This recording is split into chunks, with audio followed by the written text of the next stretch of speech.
is Midnight, is it? Oh, okay.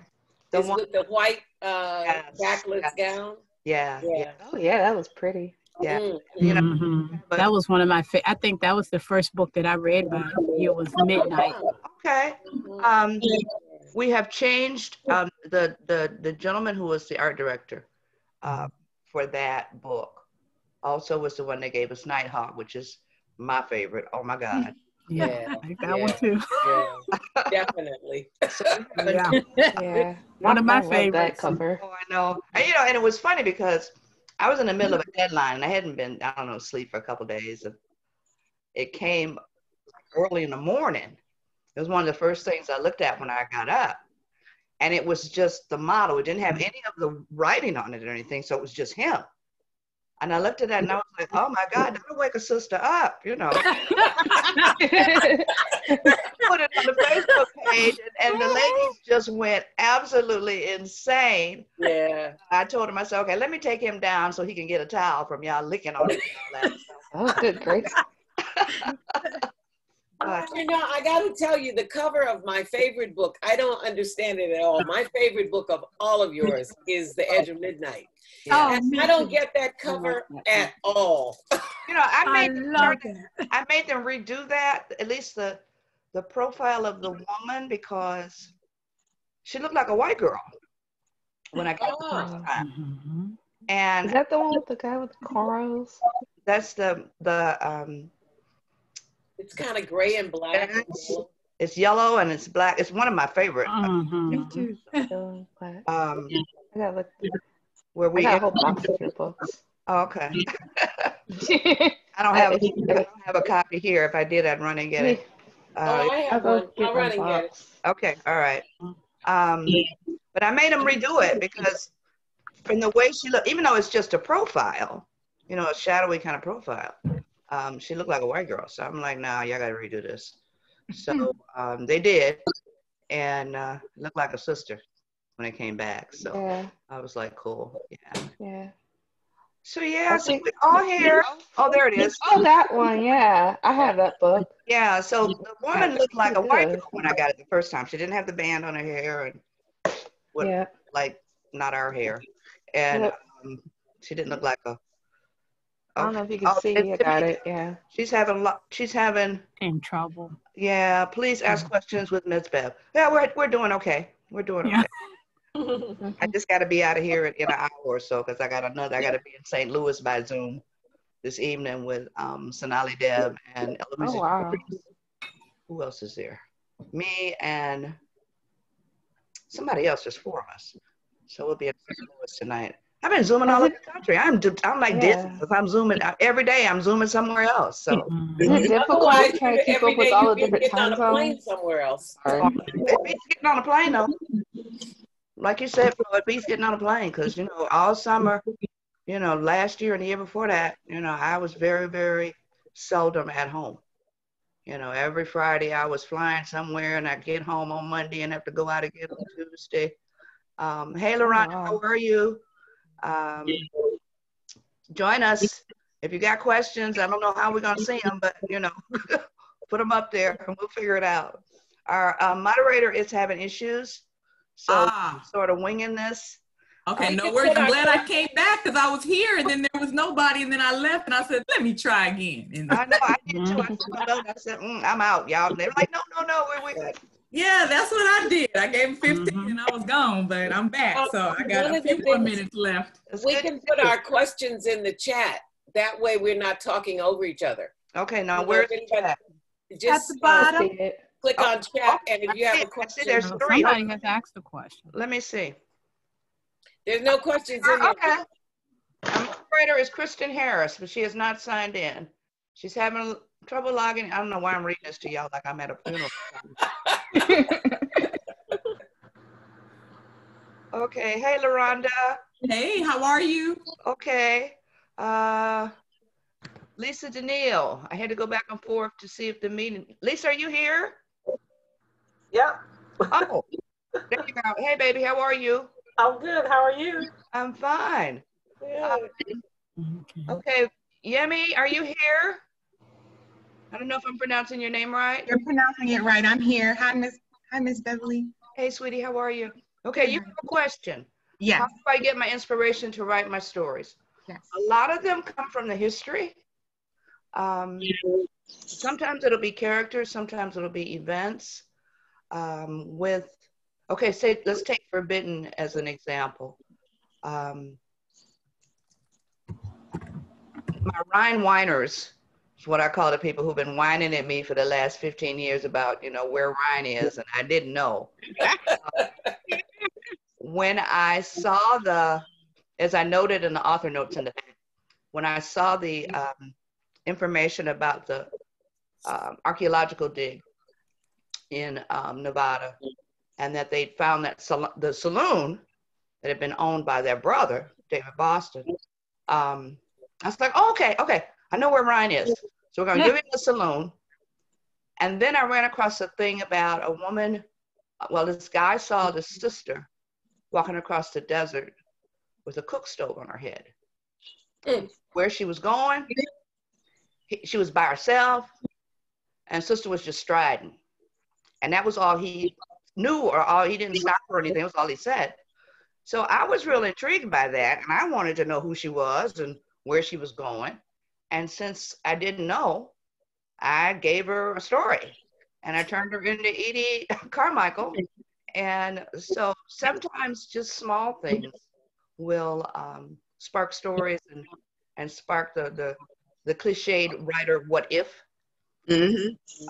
That's where Edie came from.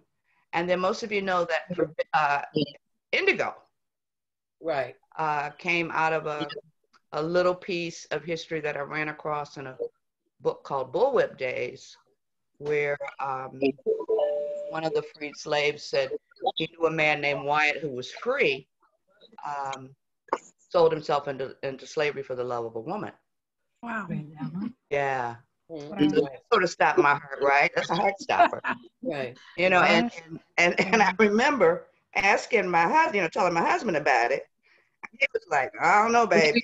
I love you madly, but I don't know about that. I'm telling you, no. Ain't gonna happen. I said things, I don't know, baby. I don't know about that. So, and then I knew I couldn't write about that relationship because, she could have been sold the next day. Right. HEA in slavery, which is happily ever after. So I said to myself, well, what if they had a daughter and she was able to escape the slavery, and so that's where Petra's story came in. Okay. All right. So you got other questions over there. I got 1,000 questions, so let me not spend too much time on that. Okay, let's see. What does it say? Oh, there's a whole bunch of questions in here. All right, let me go back up. Okay, that one. Inspiration. Are you planning? Oh, your moderators showed up. Huh? Your moderator showed up. Oh, okay. Hi, moderator.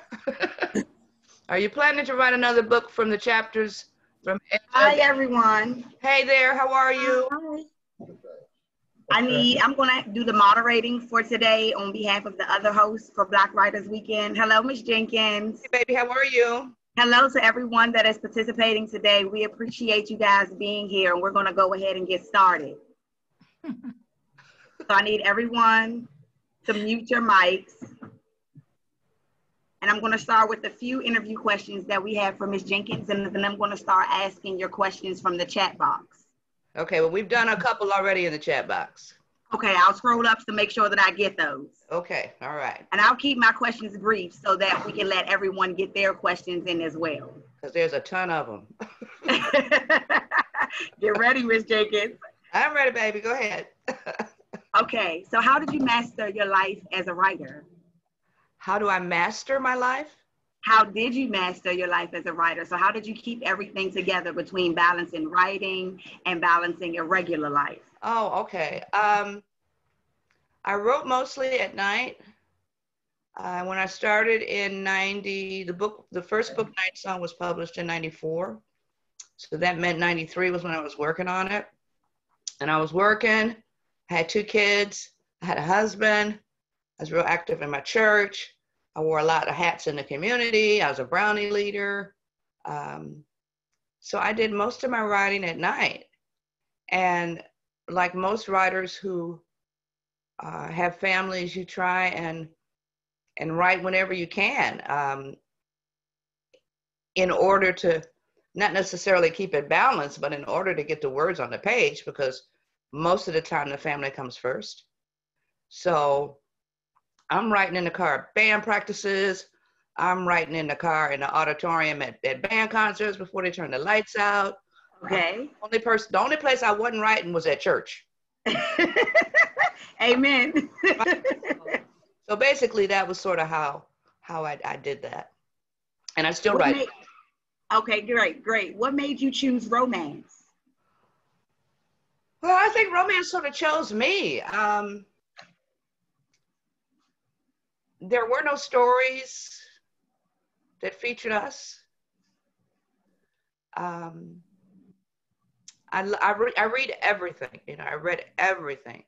I'm the little girl who read everything in the neighborhood library. I had to go downtown in the 8th grade to get more books. So I read Westerns, I read nonfiction, but I always loved a good love story. But the market was basically closed to us back then. So I knew I wasn't writing for publication, and plus I wasn't good enough. I was just writing for me. Okay. So jump to like 85. I think my daughter started school in 85. I had a girlfriend a white girlfriend I was working with, and she had just gotten published with a sweet romance. And for those who don't know what sweet romance is it's, fade to black, no love scenes on the page. And we were celebrating her. I was just telling her about the story I was writing for my own self, which turned out to be Night Song. And she said, well, she looked at it. I brought it in. She looked at it. She said, you need to get this published. And I'm like, where? Because like I said, the market was closed. So I tell people it was her fault and my mama's fault that, I'm here today talking to you all, because Laverne, and that's my girlfriend's name, I think she harassed me every day at work. Have you found an agent? What have you done? Da, da, da, da, da, da. So just to get her to shut the hell up.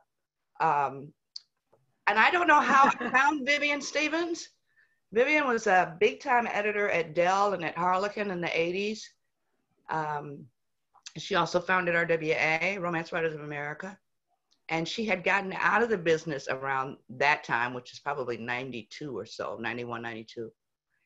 And I don't know if I saw her in a romantic time. I don't know. Anyway, I found her address. And I sent her my little raggedy manuscript just to shut Laverne up. And she called me. I was working the reference desk at Park Davis Pharmaceuticals in Ann Arbor.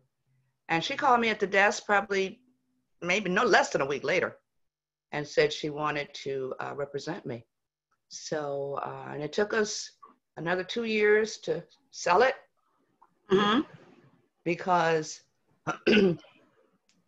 there was no box for it. Publishing has boxes for stuff. And there was no box there was a box for African American romance, but there was no box for historical that didn't have anything to do with slavery. Because, right. Hollywood and us at that time, everything 19th century had to do with slavery. Right. So I got this romance in a all Black town, free Black people on the plains of Kansas. And New York was like, what? So I got a ton of rejection letters, probably like every other first writer, no matter your color. And they all said, great writing, but, and the but was that they didn't know what to do with it. So on my husband's birthday, June 3rd, 1993, I got a call from Avon Books. Ellen Edwards was the executive editor, and she was willing to take the chance because, basically you take a chance on a first-time writer, regardless of who you are. So wrote the book, got it published the next year, and all the rest, as I say, is history. So that's How did you deal with receiving all of those rejection letters? We have a lot of new authors that are coming into the industry now, and they get discouraged when they get their first 10 rejection letters. How did you overcome that to keep on going? Well, like I said, I wasn't planning. I had my dream job. My dream job was working in the library where I was. I worked in libraries all my adult life. And that was what I had asked God for. Okay. So the rejection letters didn't mean anything to me because that wasn't what my dream was. Right. But for those who are in this business, grow up. You got to get a thick skin if you're going to be in this business, because there are thousands of, with the internet, there's thousands of books being published every day. And there are 10,000 people who are trying to get published every day. So rather than be discouraged, okay, you get 10 minutes and then you get back on the horse. Because if you get discouraged and you give up, that book never will be published. So you look at your rejection letter. Usually it's just a form letter. It doesn't tell you what you did wrong or what was wrong with it or anything like that. So you join a group. Go online, see what it takes to put a manuscript together. Try again. And if that idea isn't working, and you should have more than one book in you, because there's very few one-book wonders out there. Well, there are, but they're not us. You should have. I had 4 books ready to go. Okay. If that first one isn't working and you think you've done your best with it, try something else. Don't get stuck on, I have gone to RWA meetings as a speaker, and I'm listening to these women who are saying, well, I've been working on this book for 10 years. And I'm like, girl, you need to start working on something else. If that book has been rejected all this time in 10 years and you still working on it, no, do something different. Yeah. So that's my advice, is don't get discouraged, because it happens to all of us. And they get 10 minutes to be discouraged, right? And then they have to get back on the horse. Yeah, my husband used to tell me, you get 10 minutes for a pity party, then let's go, Because I got enough rejections for Night Song, that first book, to probably pay for my whole house. And I'm in a 4-bedroom house. Okay. So, but like I said, I wasn't looking for publication. I sort of stumbled into this. This wasn't, but, if this is your dream, you're going to let a piece of paper stop you from continuing? No. Preach. Keep going. If you take up knitting if you want something that ain't going to hurt your spirit. So, okay. What else you got, babe? Okay. So what's your favorite book your favorite novel that you've written thus far? Oh, God, it's 41 of them, right, ladies, I think? I asked this question in the chat last week and somebody gave me the number because I didn't know. I didn't, that's why I have all these ladies who show up and stuff. Exactly. They're your super fans. Yeah, they know the answers. I got 41 books. I got 8 novellas. Okay. It's sort of like asking your mom who her favorite. Who's the favorite child, right? She knows, but she not gonna say that. For my historicals, my favorites are probably Something Like Love, I think, because I think it's the best constructed book. Okay. It's the best constructed book. It's evenly balanced. I knew what I was doing by then. My favorite contemporary is probably Edge of Midnight. I love that book. Oh my God. You got a lot of praises for that one just now for the people that got their cameras on. I absolutely love Mike and Sarita because he was such an asshole. I mean, really such a type A type. And she just wasn't having it. She was like, no, we're not doing this. And so there he was, Thanksgiving, flying home coach. And he ain't flew coach in, 10 years just to say, I'm sorry, I screwed up. So that's one of my favorites. Out of the Blessings books, probably book 3, when, what's that little round-haired boy's name? Devin. When Devin goes South to his grandmother's grave. Uh-huh. I mean, it was weeping all over the country with that book. I think that's probably the those are the top books. Topaz too, you know. Okay. Yes. With all the books that you've written, would you be able to say that you're still continuing to grow as a writer? Yeah, I hope so. Because if you're not growing, then you're just giving people the same old flavor with every book, and you're taking the easy way out. You know. You guys hear that? I don't ever want to be accused of. Well, Miss B wrote that 2 books ago, or this is the same book that Miss Bev wrote in 1998. I mean, and some authors get off on that. I mean, for some authors, you can just, you just change the names and it's the same book. I hope, and my ladies and the guys who read my books, because I got a lot of guys who read my books too, they know they can tell me the truth. Okay. And I can do with that as I, whatever I want to do. But I know that if they're, and if all of them are telling me the same thing,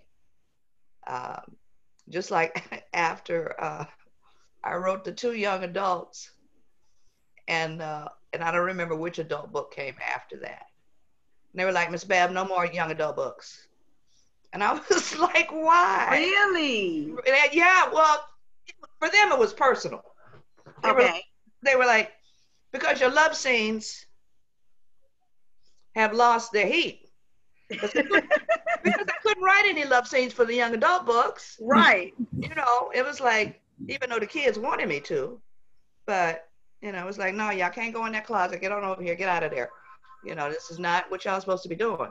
So I think some of that restraint sort of poured into, or, sloshed over into the next historical. So I'm a little leery of writing young adult again. Well, you only get 10 minutes for your pity party, and it's time for you to get back on that horse. Get back on that horse. You got to get on that mule. So yeah, but I do hope. I'm continuing to learn to do better. I am so disorganized. The ladies know I haven't been in my office in 6 years. Every now and then I come on and say, okay, I'm cleaning the office, and they're like, yeah, right. I'm trying to I need to buy a new computer. Really? Yeah, I want to get an all-in-one. I have a laptop that I burn out laptops every 3 years. Okay. From doing so much work on them? Yeah. And I ride them until they drop dead. So I want to get a new computer. Plus, I need the tax deduction, because with no travel, Uncle Sam is just going to be in my ass next year. So, but I'm not going to buy it until I get the office cleaned up. I'm not going to put a new computer in that terrible looking office. And I just bought myself a dragon, which I showed the ladies, and that's going on the door.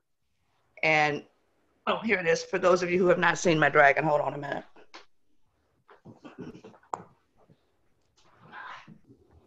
Sorry, I'm having my butt in the computer. Here's my dragon.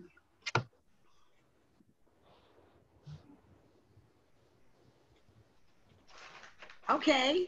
Beautiful. Nice. On the door. Galen would be proud of a messy place. So that's my incentive to get my office cleaned up, so I can put the new computer in there, and put the dragon on the door. So, and maybe that's a goal. The next time we have a chat, we're gonna see if you cleaned that office, and we're gonna ask you remember you saying that.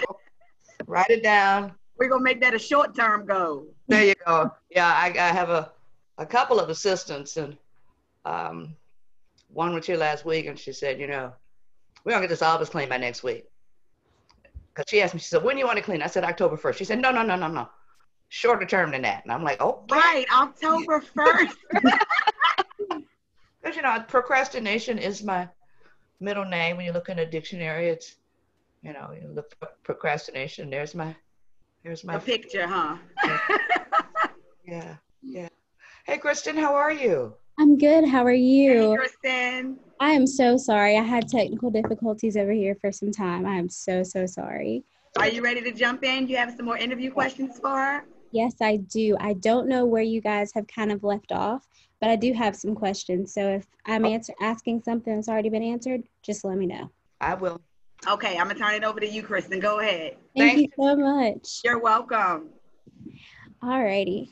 So I just wanted to kind of start off by asking you, why is written word so powerful to you? Because it can change lives. Mm-hmm.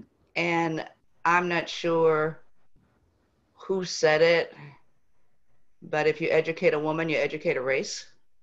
Yes, that is very true. Okay. Okay, go ahead. I just had a question for you because I heard you mention being a procrastinator. Right. How does that work in terms of writing? Because I know I procrastinate a lot and I put down something and I never go back to it. Well, I can procrastinate, but I still got a deadline. That's true. Okay. You know, and sister got to pay a light bill. So you manage to get it done, but it you know, it wrecks chaos in your life. Mm-hmm. You know, I'm not only a procrastinator, but I'm not organized. Okay. So if I download, say, something on whatever I'm working on, maybe a biography or some kind of information, like maybe the Rock Springs massacre that I used for Tempest, I wind up probably printing that out 3 different times because I don't know what I did with the first 2. You know, and people keep telling me, well, you need to use Scrivener, and I'm like, no, I don't want to. You know, because for me, it's such a daunting learning curve. Mm-hmm. So it's pretty chaotic, but you know, I get it done. And they get good books. So they don't want me to get, you know, spend all my time being organized and then give them a crappy book. So, you know, so it works out. So I was scrolling through your Twitter today and yesterday, and I love how interactive you are on there with your audience. Mm-hmm. How did you kind of go into the Twitter space? Did you just know immediately you wanted to be on Twitter, or how did that work? I didn't even want to be online. Now you can't get me offline. Twitter, I love Twitter because I get to touch base with my writing friends. Mm-hmm. I get to touch base with young writers that I may not come in contact with, mm-hmm. and I get to promote them. I get to sell my books in a very, very soft and non-threatening kind of way. Yes. But you know, when I first had my first Twitter account, I didn't understand how it worked. Yeah. So I just sort of backed off of it and went back to Facebook because I got like 1,000 Facebook pages. And then I went back to Twitter and I better understood, you know, the ins and the outs and the ups and the downs and how it works. And I absolutely love it. You know, I spend more time now on Twitter. Between Twitter and Facebook, it's a wonder I get any writing done. But you know, I've never met. Well, okay, let me start here. My readers mean the world to me. And anytime I can interact with them is a good time. Okay. Because they pay my mortgage. You know, they pay they buy my coffee, buy my cigarettes. They pay my light bill. Mm-hmm. So any author, in my world, I think, should try and give them as much gratitude as I think that they are owed, because I wouldn't be here without them. Yeah. You know, and I tell them a lot that when I count my blessings, I count them twice, because that's who they are. I love my readers. They know that. We do book club. Well, we used to do book club twice a month.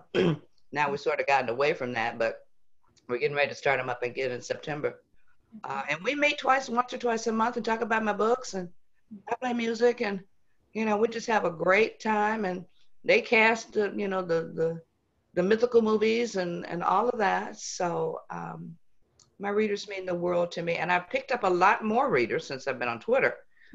We can't, I can't have any other people on Facebook because the house is full. So yeah.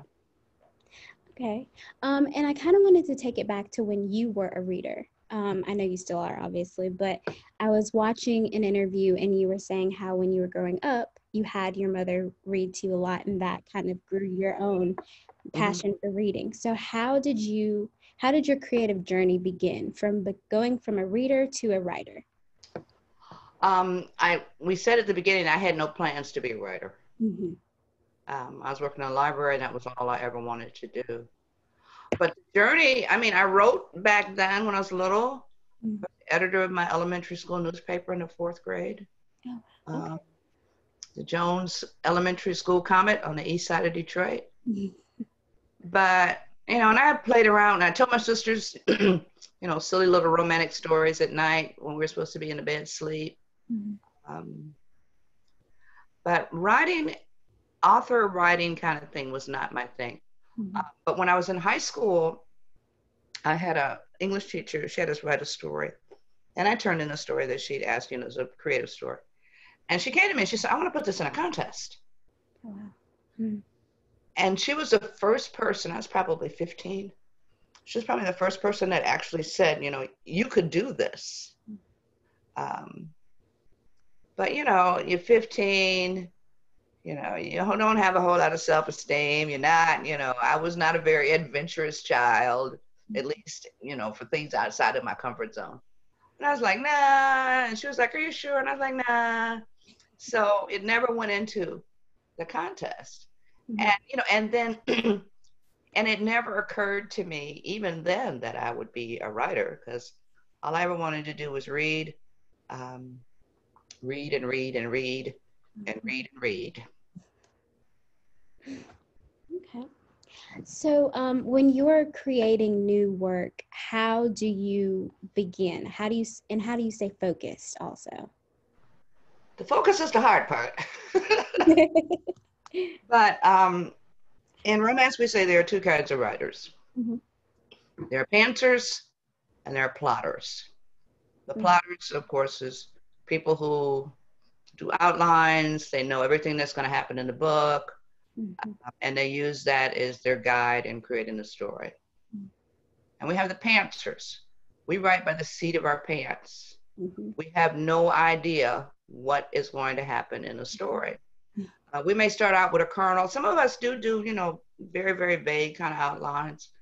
I may know, sort of what the story's going to be about. But if I have to sit down and think about that story and put everything down on paper and follow that as a guide, for me, it takes the energy out of the story.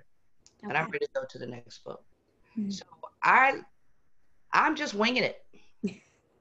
I'm winging it. I don't know what's going to happen. And I have been taken some very, very strange places as a result of that. We were talking the other day, we did Always and Forever. It's a book club thing a couple months ago, or maybe it was last month, I don't remember. And I was telling them about this part of the story that I didn't know was in the book when I started.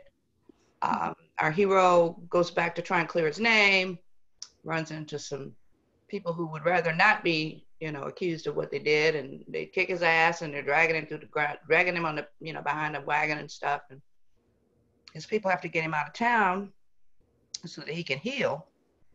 And the character says, well, let's take him into the swamp. And I'm like, wait a minute.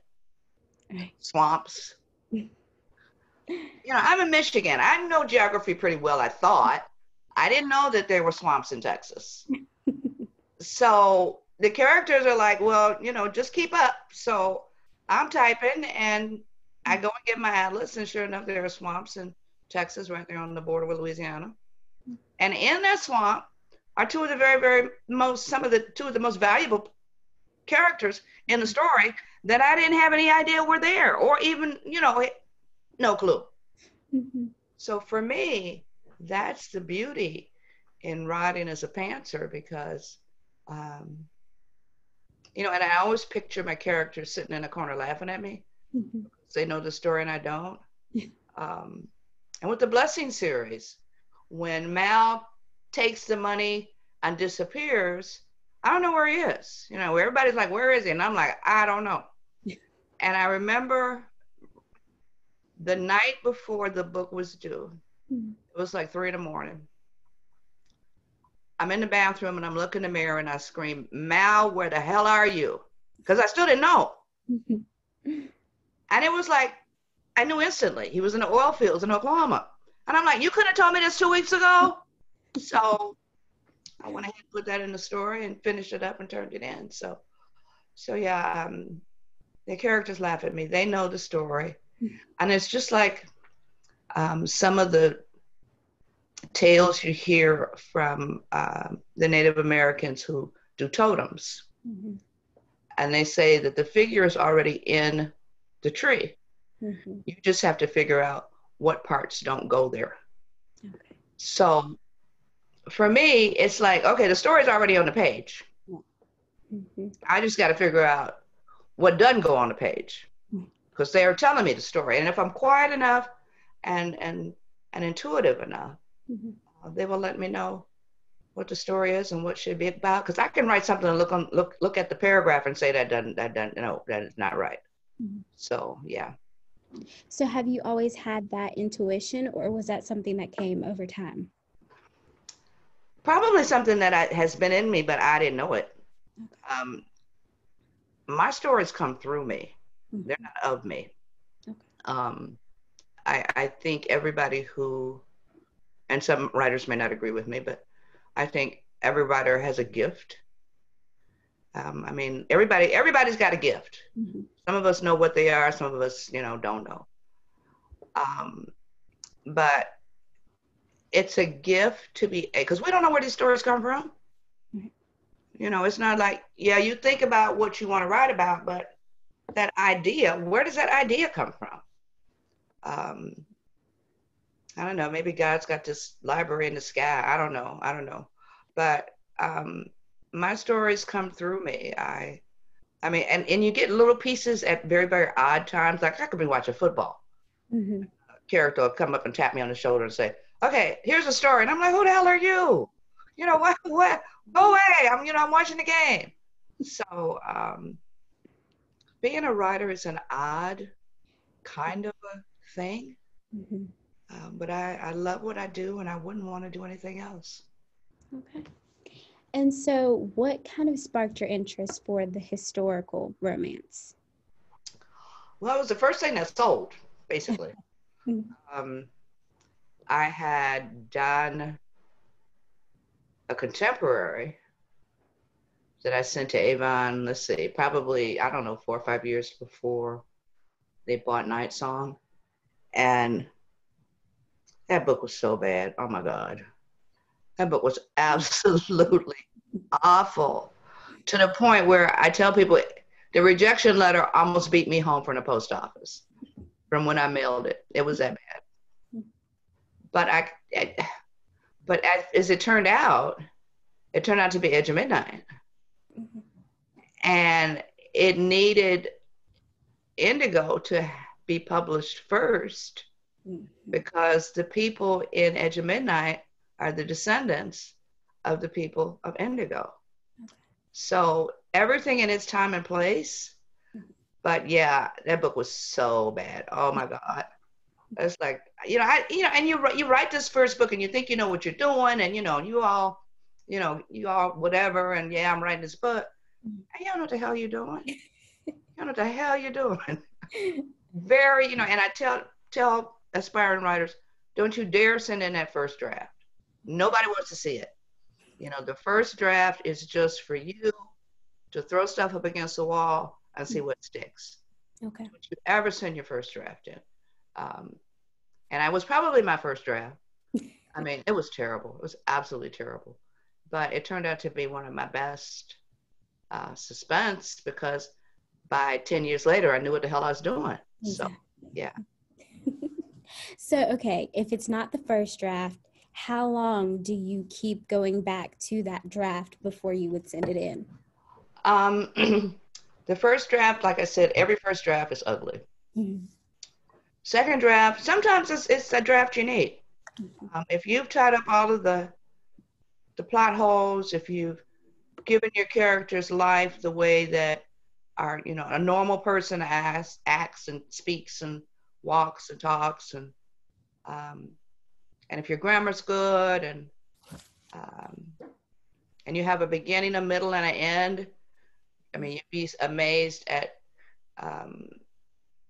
you be in workshops and you have to tell people that a book has a beginning, a middle, and an end. Yeah. So if you think it's good, and like I was telling them, there's people that work on books for 10 years. That's too long. That's way too long. Okay. So, between the second and the third or the fourth, by the fourth draft, that book should be done. Okay. It should be ready to go out into the world to be rejected or bought, or. And for those who don't think they need editors, get over yourself. We all need editors. Lord knows I do. So don't think that you can do this without an editor. And an editor's job is not to change your story. Yes. Editor's job is to make your story better, because it doesn't do the editor any good to change your story, because that's not her job. Her job is to make your story better, because you're in a partnership. Yes. It's like a tag team wrestling kind of thing. You and her are wrestling that manuscript. You got to be on the same page in order to be the winner at the end. So, yeah. So when you are in the editing process, did it take you a minute to find an editor that you trusted, or did you use several? How did that work for you? Publishing company provides an editor. Okay. If you're self-published, then you've got to look around for a good editor. But if you're traditionally published, your publishing company provides you with your editor. And my editor and I have been together now almost 18 years. Oh, wow. Okay. So she was 12 and I was 14 when we started. So I know her moves. She knows my moves. Most of the time she's right. Okay. And some of the time, I have to say, okay, well, yeah, you're right. And then in that little 5% that I'm right, she'll say, okay, well, it's your book. And for a writer and for an editor to let you write the book that you want, it's a good editor. So she's fabulous. I just absolutely love her. She makes me better. And that's what an editor should do. So I have a question here from, it looks like, let's see, LaRonda. She's asking, who are you currently reading? Who am I currently reading? I'm not supposed to be reading anybody, because I've been supposed to be writing this book that I've been promising my readers for the last 15 years. But what I have read, well, I have to read Alyssa Cole's new When No One Is Watching. Okay. Because I'm supposed to be in a chat with her on Tuesday night. So that's waiting. But what I have read, I wrote them down because I knew you were going to ask this.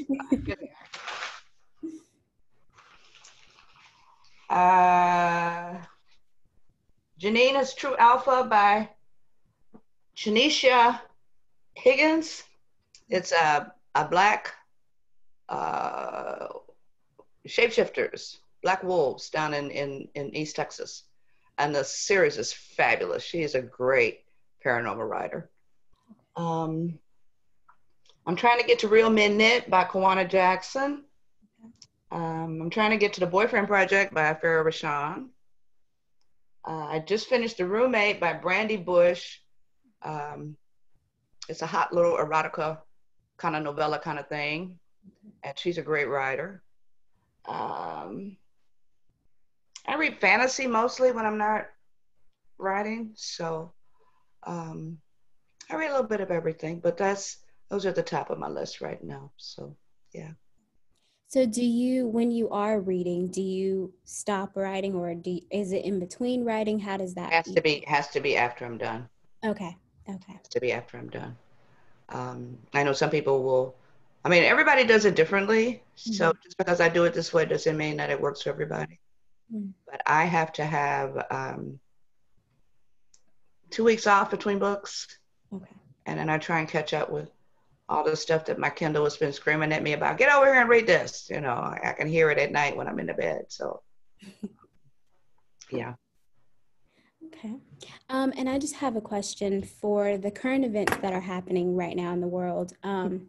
Again, I was looking at another interview of yours where you speak of the Great Exodus and how that kind of worked for African Americans. Do you feel like, obviously it wouldn't be kind of the same thing, but do you feel like something of that caliber will be happening due to everything that's currently going on? Well, I mean, we got two different situations, though, because the Great Exodus moved from one part of the country to the other part of the country. We didn't leave the country. Yeah. Left the South and went to Kansas. So I don't see. I mean, we built this country. Yes. So I don't see us leaving, and then where would we go? Yeah, that's true. Where would we go?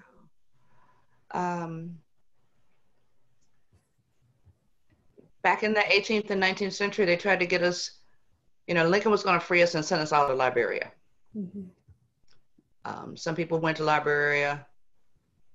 It didn't work out for some people. I mean, some people stayed. But our roots are here. Yes. This country wouldn't be this country without us. That's it true. Wouldn't be this country without any of the marginalized people of color. Exactly. So everybody better fucking vote. I mean, that. That's huge. That's huge. Please vote. Right. That's my whole thing. Vote. But I mean, but it's cyclical. This is the same things that sort of we went through after Reconstruction. We had those sort of great years between 1865 and 1875, 74. And then when the United States pulled the troops out of New Orleans so that the political parties could make a deal and put who they wanted in as president. And they abandoned us. Yeah.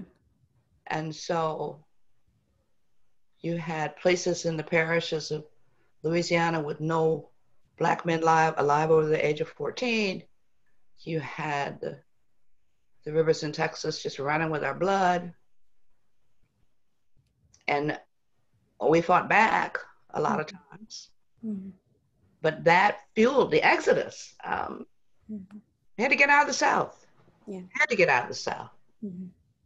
Even though, Frederick Douglass was a great orator and he was a great this and he was great that, but, he's on the fence a lot. Yeah. And he wanted Black people to stay in the South. He said, the American South has made the white man great. It can do I'm paraphrasing here, can do the same for African Americans. And I clearly remember a letter in one of the newspapers, a Colored American back then, what his brother wrote. He said, Frederick Douglass don't represent nobody but Frederick Douglass. Me and my family are moving to Kansas. So, whole congregations of churches moved, and, people got their grandmamas and their cousins and their babies and their goats, and they went to Mississippi to cross the Mississippi, and there were the planters with their guns. And one of the Union generals, former Union generals, wrote the president and said, these people are armed on the shores of Mississippi like we're still at war to try and keep Black folks from leaving because we were cheap labor. They didn't want to have to pay nobody to work them fields, and Black folks was like, we out of here. So crossed the Mississippi and went to Kansas and Nebraska and Iowa and Colorado and someone as far west as California, looking for life. And in Kansas, they had to, your house was underground. They lived in dugouts. And they said, we would rather live underground in Kansas than above ground in the South. Wow. So, yeah. So I take that history and weave it through my stories and give you a good love story to go with it. And I call it edutainment, entertainment and education. Because, we need to know where we've walked, what we've done, who we've been, because all of that adds up to who we are now. So I don't know if that answered your question. I get on my soapbox and get to talking this history. We'll be here till Tuesday. So, okay. Yeah, no, that was perfect, honestly, because listening to you say that in a previous interview, it really helped me learn because I had no idea that even happened. Yeah. I had a young, one of the young women who said that she has a PhD in history. And she said the first time and the only time she's ever learned about the Exodus was in my book. She said all the classes she took, at all the levels, nobody ever talked about the Exodus 1879. And they had congressional hearings on it. Yeah. Because they thought we were being coerced by people who were influencing us. Like we didn't have sense enough to leave the South because we wanted to live. Exactly. Oh, well, somebody must be paying them or whatever. No, so yeah. All right, enough about the Exodus. Y'all want more? Look up Exodus. Look up the Exodusers. Okay, I will definitely do that. It's all written down. So I have a question here from Mimi. She asked, with the huge popularity of romantic comedies right now, have you ever tried or would you ever consider writing that in that subgenre or other ones? Well, after I finished, the first 3 books were Night Song, Vivid, and Indigo. And after I did Indigo, I got a letter from one of my readers, and she said, well, Miss Bev, your first 3 books are kind of serious. Can you write a comedy? And I was like, sure. You never say no. Right. So my idea of a comedy was Topaz. And if you think about it, there are some fall on the floor, laugh out loud moments in that story. But insofar as a rom-com that would be contemporary, I don't know, maybe. I mean, of course, who got the time, right? But yeah, we can put that on the stove in the back and see what we come up with. I'm not saying no, but I think I could do it, but then I think I could write anything. So I don't know. We'll see. So I kind of want to switch gears on you a little bit because Sheen Magazine, we really focus on beauty and health and all of that jazz. Okay. But my question for you is there any gems or any secrets that you use on your skin? Because, you look amazing. So I have to know, is there anything that you use that? No, and my daughter who's into all of the makeup and all of that, is appalled at my beauty because all I use is soap and water and Pond's cold cream. And she's like, Mother, and I'm like, hey, this is what we grew up with. Yeah. This is what we had. I'll be 70 in February, so I think I look okay for a 70-year-old old Black woman. Black don't crack regardless of what we do or don't do. So that's all I do. Watch Dove, of course. Dove is good for Black skin. Wash, throw some Pond's on the face, wipe it off with some tissue, and go. Only time I wear makeup is if I'm on the road, or if I'm if we're doing a photo shoot for people or somebody, then I'll put the mask on. But for years I didn't, and then I grew up in the 60s, in the 60s and the 70s, and we didn't have makeup with our afros, so and I think that saved my skin. Yeah. I think it saved my skin. I think it saved, if you look at the women of my generation, we look good. Yeah. Because see, back there smiling a lot. Because we didn't subject our skin and our hair, to a lot of the chemicals and a lot of the makeup and all of that. So you know, I'm lots of water, and I don't know what about the 2 packs of cigarettes a day. Don't do that. If you want to sound like Lauren Bacall, like me. But yeah, very simple. I don't put too much effort into it. And you know, I've heard that before. All my aunties are like, just use a white rag. Just don't rub in alcohol. That's all they do. Yeah. I'm like, okay, you know, whatever you say. Yeah. You can look good at 70. Yes. Yes. So I have another question for you from Nina. Mm-hmm. She asked, what is your opinion on the slavery-based movies that Hollywood produces? I think they have their place, but I'd like to see something else. Okay. Okay. I want to see dragons. I want to see paranormal. I want to see superheroes. I want to see black girl magic. I want to see something besides pain. Yes, I agree. I think, I don't, you know, and I'm not going to say, well, I don't know. I don't know if that's all they know. Mm-hmm. Is that, you know, they think that we spend our lives in pain. Yeah. And yes, we deal with racism probably every day in some form. Right. But it didn't stop us from loving. It didn't stop us from building colleges. It didn't stop us from inventing stuff that makes it easier for everybody now. Yeah. It didn't stop us from having birthday parties of babies. We are more than our pain. Yes. And some of the movies that have been done very, very well. Yes. But we need a wider spectrum of our lives. So, which is why I write what I write. So would you ever consider making any of your books into movies? Oh, you missed it. I have a deal with Sony. Oh, okay. To do Forbidden. Mm-hmm. Then Al Roker announced yesterday that he's buying my Blessing series. Okay. So, yeah, so we're on the way. I'm looking for somebody to do the contemporary, so I want to see Edge of Dawn. There's a scene, and my daughter's like, okay, Mom, when are we going to get to a movie where the lady drives the SUV through the front of the 7-Eleven? And I'm like, she said, with the black helicopters and the black op helicopters. So I have Hollywood, I got a variety of stuff. Just, you know, call my agent, she'll hook you up. So I can start my own film company. And then we also did, Iris did, one of my contemporaries, she did Deadly Sexy.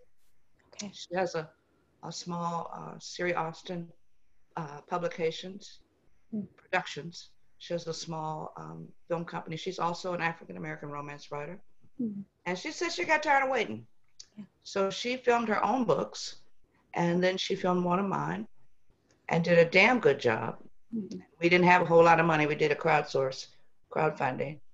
And the movie that she was able to make with the little bit of money that we raised, I tell her that she put it together with shoestrings and buttons. And it's available via Amazon Prime. It's called Deadly Sexy.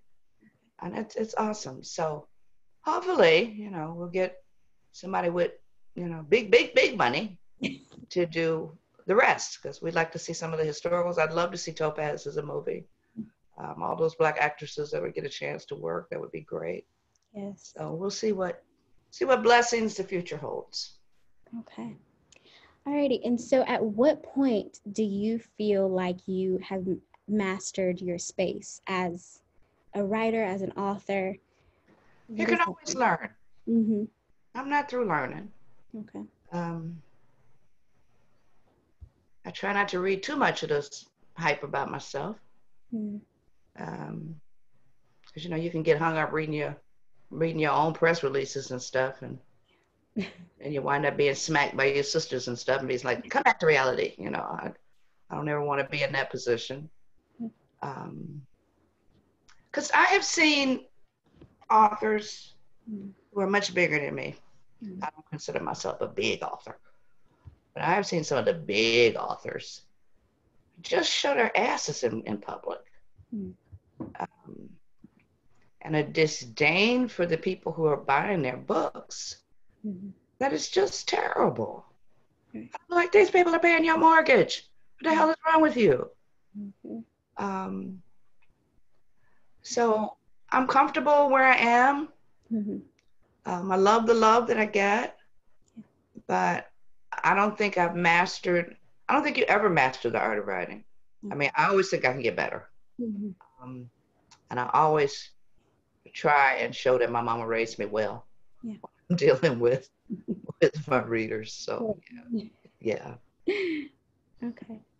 And you've been dropping gems this whole time, but I kind of want to ask you a couple of things. Okay. So, as a writer myself, my, I guess, weak point would be grammar and punctuation. How do you get better at that? Do you take classes? What do you do? Take classes, you can read. Mm-hmm. Okay. Oh, that's true. That's very true. Read good writers. Mm-hmm. We were on Facebook a few years ago, and one of the writers that I know came to my page, and she was so frustrated. She said one of the young writers who told her that grammar was subjective. Mm-hmm. Like, no, grammar is not subjective. There are, I mean, and you know, and we were taught grammar growing up, and I don't know if they teach that still in school or not. Yeah, well, there are, you know, there's books on style. I'm trying to think of the author. That is a standard kind of thing. Get those kinds of books. Mm-hmm. You can learn grammar. I'm sure there's probably a grammar for dummies, which probably I need sometimes. Mm-hmm. My grammar's not the best. Strunk and White. There you go. Thank you, baby. Strunk. See, I told you my readers got all the questions. They got all the answers. Strunk and White, yes. Elements of Style. That's what it's called. Thank you, darling.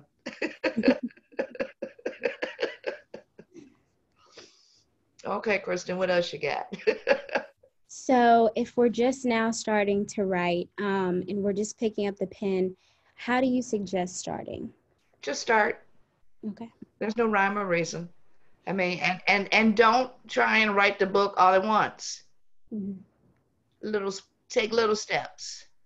See, but But you know, I mean, especially if you've got a life. Mm-hmm. I mean, if you do a paragraph a day, you got 7 paragraphs at the end of the week. That's true. You got 30 paragraphs at the end of the month. Mm-hmm. You got 52 paragraphs at the end of whatever. The maths is not my strong suit. You know what I mean. Mm-hmm. And don't rush. Yeah. The time is going to pass anyway. Yeah. So you might as well just do it at a leisurely pace so that you're not beating yourself up about, well, I only did 20 words today. Mm-hmm. That's 20 more words than you did yesterday. That is true. Okay. Does that help? But see, then you have social media. And, you know, just like everyone else, we're all over social media all the time. Right. And everyone looks like they are doing these giant things. And they're lying. They are lying to you. They're looking for clout. They are lying to you. Don't, you know, and one of the things that, you know, I keep saying all these, one of the things that I tell people, don't let somebody else's success make you feel less. Yes. Yes. They're on their path. You're on yours. Mm-hmm. Stay on your path. Don't worry about what somebody else is doing. Because you don't know what they got in their life either. That's true. You know, so don't worry about it. Just worry about yourself. Because that's all you can, because you can't change it. Yeah. You know, you can't be somebody else. They all taken. You can only be yourself. So. That's very true. I mean, you're right, but you know. I know what, don't even look at that. Yeah. That's always the but. Stop the button. Just stay on your side of it. Stay in your own lane. So, how do you keep your peace? And I ask that because you are reading, you're writing, you're making appearances, you're speaking to your readers. What is peace for you? Peace is being in a house right now with nothing on. Mm-hmm. Not. I mean, got on clothes, but TV's not on. Mm-hmm. There's nothing. My daughter comes and she said, "Ma, this house is so silent." Mm-hmm. I like it like that. Yeah. I like the silence. You know, and in church you say God is in the silence. So, and then I got a garden outside. I can go outside, I can sit, I can smoke, I gotta worry about nobody. And peace also comes with age, because if you got a family, you ain't got no peace. Yeah. You got people living in your house, you got little kids asking you, you got people want to drive your car. Mm-hmm. You know, all of that is over for me. Mm-hmm. So there's a peace that comes with age. Mm-hmm. But you try and carve out things that feed your spirit, even when you got a whole lot going on. Yeah. I mean, if you can take 5 or 10 minutes to just sit and just take a breath, and sometimes that's really all you need, especially, like I said, if you got a family, because everybody want a part of mama, you know. Yeah. But once you get to be a, you know, age, I'm a widow, like I said, my kids are grown and gone, I'm in the house by myself, it's like, Yeah. this is nice. And people say, you're gonna marry again? I'm like, hell no. You know, no. You know, I got girlfriends. That's all I need is my girlfriends. You know, a lot of them are divorced. A lot of them are widows. You know, we travel together every 2 years, do great stuff, have fun, and then go back to our respective nests. You know, your house should be your nest. So, okay. So, excuse me. Do you have any hobbies that are maybe not reading or writing? Gardening. I do gardening when I can. I was actually home today this year to watch the weeds grow instead of being on the road. I got, you know, I got Facebook, me and my fight with my rabbit just eating all my shit.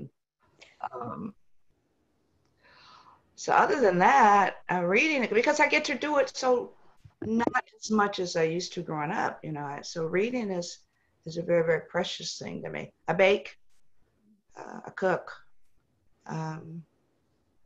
things that matter to me. So puzzles, I like a good crossword, a good jigsaw puzzle, 1,000 pieces usually. So, yeah. It's a lot. You know, well, you know, I grew up with 6 brothers and sisters. That's what we would do in the wintertime. Okay. It's puzzles. And so we had to have enough for my mama to keep us all out of her hair. So she'd get something with 1,000 pages and say 1,000 pieces and say, here, go at it, you know. And we all do puzzles still. And still in our, you know, some of us are, well, one of us is in her 50s, the rest of us are in our 60s and almost 70. So I still do puzzles, yeah. Okay. And finally, to wrap this thing on up, is there any gems, is there anything that you would like to leave your audience with? Support your authors. Yes.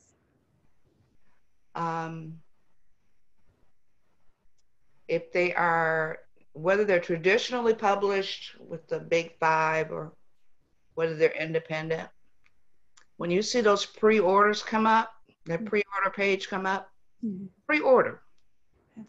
Because in order for a book to make a best-selling list like with USA Today or the New York Times, but we really don't know what the New York Times rubric is, but you know, anyway, only that first week is counted. Okay. The pre-sales and the first week are the only thing that counts. So even if you're not going to read that book right away, buy it anyway that first week. Okay. So that, because the more sales an author gets, the more likely the publisher will keep them so that you can continue to read that great series that they've been writing. They need the support. Don't download books for free. Okay. Pirating books. Can't nobody pay a light bill on pirate books. And some people say, well, you know, they charge too much. That's what the libraries are for. If you can't afford a book, get you a damn library card. Stop downloading books from pirate sites. Doesn't help us, and we hate you when you do it. So you don't want us putting you in our books and killing you. So stop pirating books. just support your authors. Okay. Read widely. Read everybody. I'm not a person that just reads books about certain races or certain people or whatever. Because as a writer, you want everybody to read your books. Yes. You just want people who like good books to read your books. Mm-hmm. So you should do the same thing with, don't be afraid to read outside of your comfort zone, because there's some amazing books out there written by a whole lot of different people. Okay. Okay. Thank you so much for your time today. So welcome. I'm glad we finally got it together. Thank you, ladies. And if there's any gents out there, thank you for showing up. Sorry we didn't get to all the questions on the side, but we'll do this again. You know, we'll go with all your questions instead of her questions. Love you all. Thank you so much for having me. You have a great day. You too. Thank you. Bye-bye.